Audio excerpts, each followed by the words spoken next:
नमस्कार। प्रस्तुत है आज का चिंतन। संपूर्ण पशु जगत का सृष्टि के संचालन में महत्वपूर्ण योगदान है। संपूर्ण पृथ्वी को उर्वरा शक्ति प्रदान करने में गाय आदि पशुओं का विशेष स्थान है। यहाँ उल्लेखनीय है कि पशु मात्र का प्रतीक और पर्याय गाय है। दो महान जीवनदायी शक्तियाँ पशु जगत और पेड़ पौधे एक दूसरे पर आश्रित हैं। ये दोनों पर्यावरण संतुलन में महत्वपूर्ण भूमिका निभाते हैं।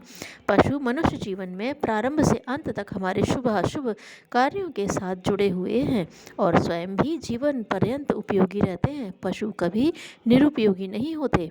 पशु का आजीवन जीवनोपरांत उपयोगिता एक सर्वमान्य सत्य है। इसका प्रचार प्रसार एवं सरकारी मान्यता न मिल पाने के कारण परिणाम स्वरूप ही गोरक्षा की न्यायिक प्रक्रिया में बाधाएं आती रही हैं, जिससे एक लंबे समय से पशुओं का जीवन संकटमय बना हुआ है। प्राकृतिक रूप से गाय व बैल 20 से लेकर 25 साल तक जीवित रह सकते हैं, पर गलत नीतियों व कानून का समुचित पालन न होने के कारण वे कत्ल खानों में नियुक्त अधिकारियों द्वारा 14 वर्ष उम्र दिखाकर अनुपयोगी घोषित करके उनके नृशंस हत्या करके मौत के घाट उतार दिए जाते हैं। हमारे धर्म ग्रंथों में पशुओं के जीवन पर्यंत उपयोगी होने के अनगिनत प्रमाण हैं।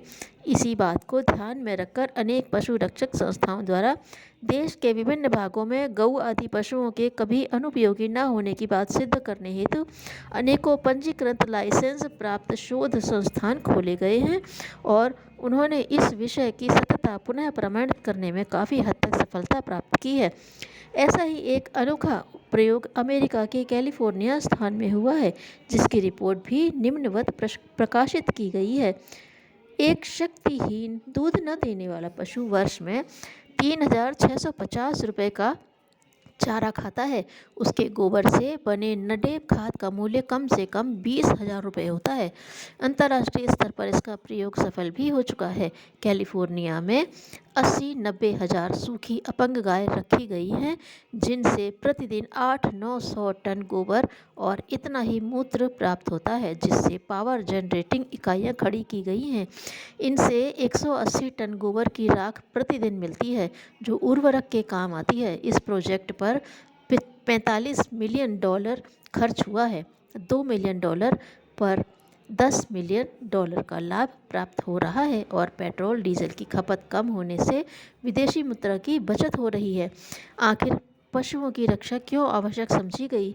पशुओं की आजीवन उपयोगिता सिद्ध करने की ज़रूरत क्यों पड़ी? यह ज्वलंत प्रश्न विचारणीय है। आज जबकि अन्य देशों में शाकाहार बढ़ा है, ठीक इसके विपरीत हमारे देश में मांसाहार के प्रेमी बढ़े हैं। पलता फूलता कत्ल खाना उद्योग एवं आध्यात्मिक मूल्यों के ह्रास से हिंसात्मक प्रवृत्ति का स्वाभाविक रूप से बढ़ना आदि इसके अनेक ऐसे कारण हैं, जिनका समय रहते अतिशीघ्र निराकरण करना अत्यंत आवश्यक है, क्योंकि उक्त विषय पशु सुरक्षा से ही नहीं वरन मानव कल्याण से भी अभिन्न रूप से जुड़ा हुआ है। इसलिए पशुओं की आजीवन उपयोगिता पुनः सिद्ध किए जाने की परम आवश्यकता है।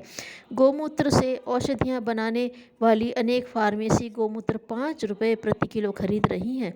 गोमूत्र से निर्मित औषधियों की जनता में बेहद मांग है। देशी स्वस्थ गाय का ताज़ा गोमूत्र पीने हेतु गाँव के गोपालकों को ही उपलब्ध है। गाँवों में निवास करने वाले हमारे परिजनों को इसकी उपयोगिता घर घर जाकर समझानी चाहिए और परिवार में सबको नित्य प्रातः ताज़ा गोमूत्र पीने की सलाह देनी चाहिए।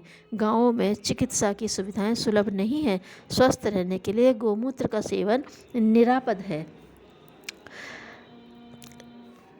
देशी गाय यदि दूध न भी दें तो उसके गोमूत्र और गोबर से इतना लाभ प्राप्त किया जा सकता है कि गाय और गोपालक की आजीविका आसानी से चल सकती है। ऐसा होने पर ही गाय कटने से बचेगी। इस विचारधारा का प्रचार प्रसार करने वाले परिजन गाय की हत्या को रोकने का पुण्य लाभ प्राप्त करेंगे। गोहत्या नारे, जुलूसों और धरनों से नहीं रोकी जा सकेगी। उसके लिए दूध न देने वाली गाय की उपयोगिता उनको समझानी होगी। गोमूत्र और गोबर का उपयोग जन जन को समझाना होगा। गोमूत्र इकट्ठा कठिन कार्य है। एक गाय प्रतिदिन लगभग 8 लीटर गोमूत्र और 8 किलो गोबर देती है। गोमूत्र व्यर्थ न जाए और उसे इकट्ठा कैसे किया जाए, इस पर शोध एवं प्रयोग करने की आवश्यकता है। कुछ स्थानों पर यह प्रयोग किया गया है कि गायों के आवास गोलाई में बनाए गए हैं।